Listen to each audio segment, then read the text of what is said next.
Today's guest is quite simply one of the best chefs in the world. She's the only female chef in America to have 3 Michelin stars. She's French. This is the moment Dominique Crenn found out she'd won the food world's top honour.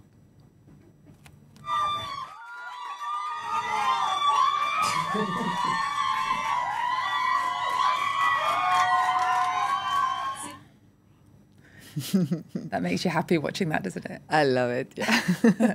Well, you've cooked for Emmanuel Macron, and you might have seen Dominique on Emmy-nominated series Chef's Table and programmes Iron Chef and Tournament of Champions. For her, food is politics. It's a weapon, and what we buy and what we eat is an act of activism. She's in France to open her first restaurant here in her home country.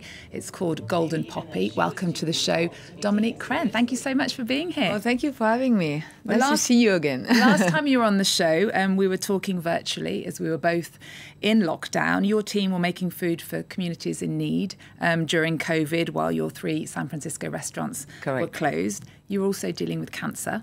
That's correct. Which you're now clear of. Yes. I mean, it's a journey, you know. Yes. 3 years later, here you are in Paris, about to open your first restaurant in France after 35 years of living in San Francisco. Yes. Why did you want to come back? That's a good question.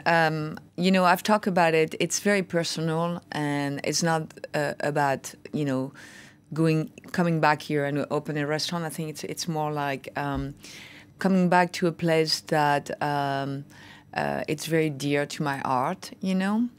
And I just had the opportunity to just do also my art into a new place here. But Paris has been always as a place that make me dream. And I spent my last few years of studying in Paris also. And it's, you know, when you walk down the street and you can walk to the same street maybe 20,000 times, and there is always something new you can discover. There's a lot of history, there is a lot of richness, there is a lot of culture, and I think it's the most beautiful city in the world, you know. I agree with you. As a child, you actually spent long summers by the sea in Brittany. Absolutely, yes. I know you grew up outside of Paris. Yes. How much of France do we see in your cooking, in your restaurant? You know, I was born and raised in France. I definitely have a love of product. I have a love of the sea. And but I think I'm doing my own take on the way that I feel how to cook, you know. You've been very open about your journey, your adoption story. Yes. Being given up by your mum when you were 6 months old. Yes. Who was living on the streets of Paris. Yes. You've talked about your adoptive family. And that's why I choose, you know, that I wanted to come back here and to give back to a place that I lived for 6 months, which I never knew until 2001, so... To get back to your roots. Yeah. Yes. Your story is a very important part of the Dominique Crenn brand. You talk very openly about it. Why is that important for you? I think it's about, you know, also how people can live their life and can struggle, but they can make it also beautiful. 2 wonderful people from Brittany that adopting, you know, a little girl, you know, from, I don't know, born in Versailles, they don't know where she's from, you know, and having the courage to give me and my brother this beautiful life. And I remember my parents said, you know, and I said, why did you adopt us? And they said to me, you know, it's about love and it's about discovering others. Doesn't matter if you don't have the same color of eyes than we do, or if you don't have the same color of hair, or if your face is different. We are here to give you love, and to be able to give love, we have to get to know others and being curious about the world. So at a very young age, you know, it was all about curiosity and culture and art and not feeling entitled. The time and place where you're born, you know, but open yourself to others, you know. Well, you were very open. I'm very curious. In the 80s, you left France for San Francisco. Late 80s, yes. Why did you want to go to California? You know, I love France.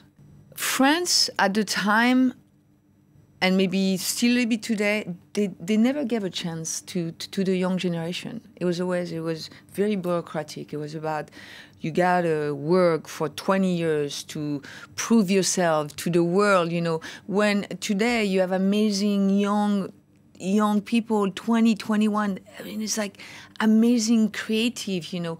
We have to bring generation together. Well, it was totally different in California. You had no formal training as a chef. You knocked on the door of a top chef called Jeremiah Tao. You persuaded him to give you a job. Yes. Probably using your French charm, and then you proved yourself. Yes.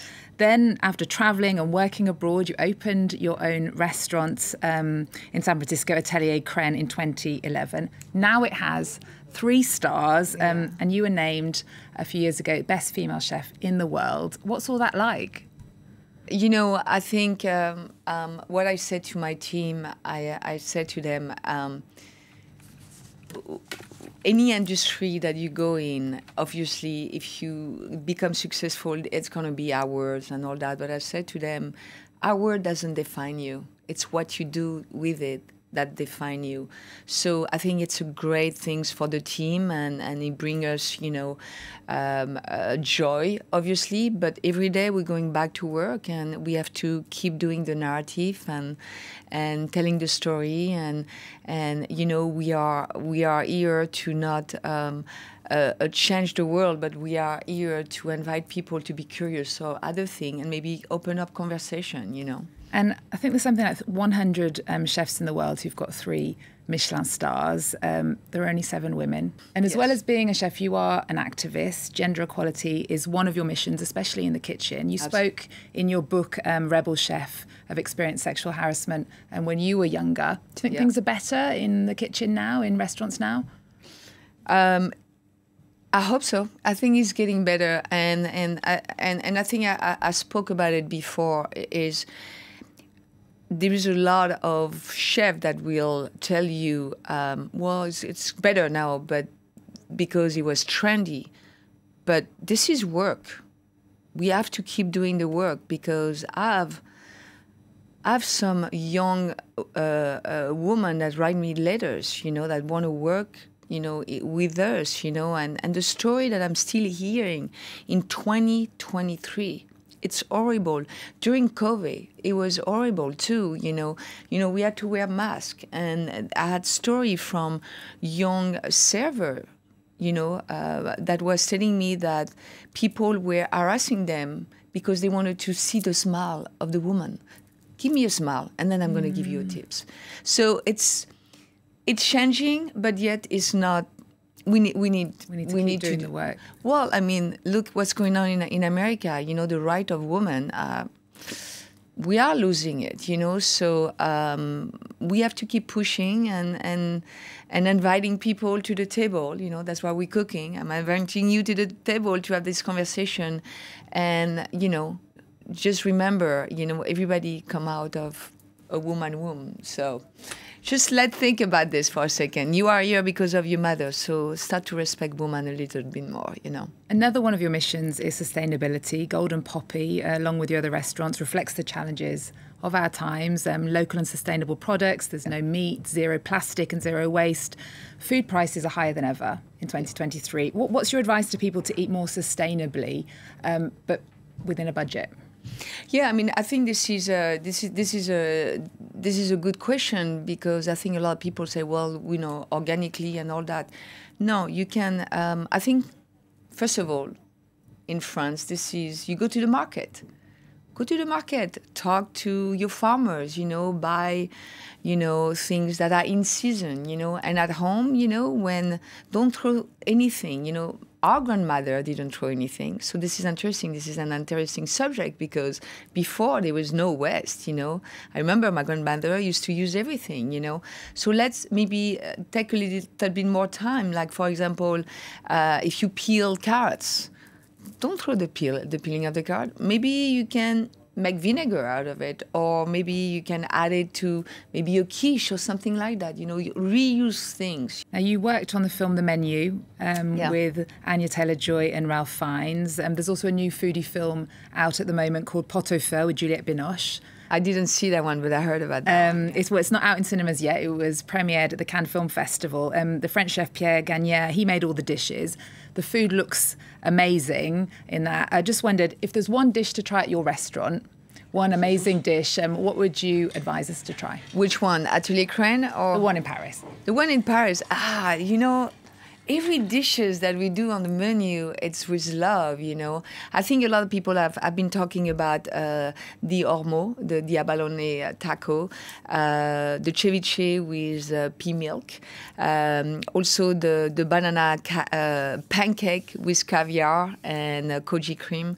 There's a lot of things that I think every dishes is fun, is bringing the culture of California, and I think it's also a lot of umami and delicious, and we have a lot of fun, you know. Okay. Well, we always end our shows with our guests' cultural pick of the moment. What have you chosen for us? I'm choosing Beef on Netflix. You think it's going to be a romantic series, and it's becoming a pulp fiction of thing, and it's the collective rage of people, the frustration of every day. And there's someone very close to your heart who plays in it. Yeah, I didn't choose it because it's, you know, my wife Maria Bello is an actor, but she is also amazing, you know, amazing actor also, Steven Yeun. And we need series like this, you know, to kind of opening up. It's like, okay, this is, you can relate to it. I can relate to it. I mean, there is time. I was in my car. I wanted to share someone that it was just so rude to somebody else. Like I could see them. Like, you know, I remember I was on the street of San Francisco and I was stopping on the red light, and then this older lady crossed the street. Maybe she didn't see the red, and this guy was like just driving to the red light. I almost wanted to follow him and just like, what are you doing? Mm. So it's good to see show like that. It's calm us down, you know. Okay, Dominique Crenn, thank you so much. No, thank you so much for having me. Pleasure to have you on the show. Now, Golden Poppy opens in July in Paris. Thank you so much for watching. See you next time. I found ways to manage my stress. You're born, make choices, and suddenly you're here. This is fun! Maybe we're not normal. Maybe normal people are just delusional. You started this. Me? Yeah. Okay, you're the one who backed into me like a psycho. You're the one that flipped me off all roided out and Are you guys leaving, or are you just gonna sit there? What'd you say? What'd you say? Say it again! I dare you to say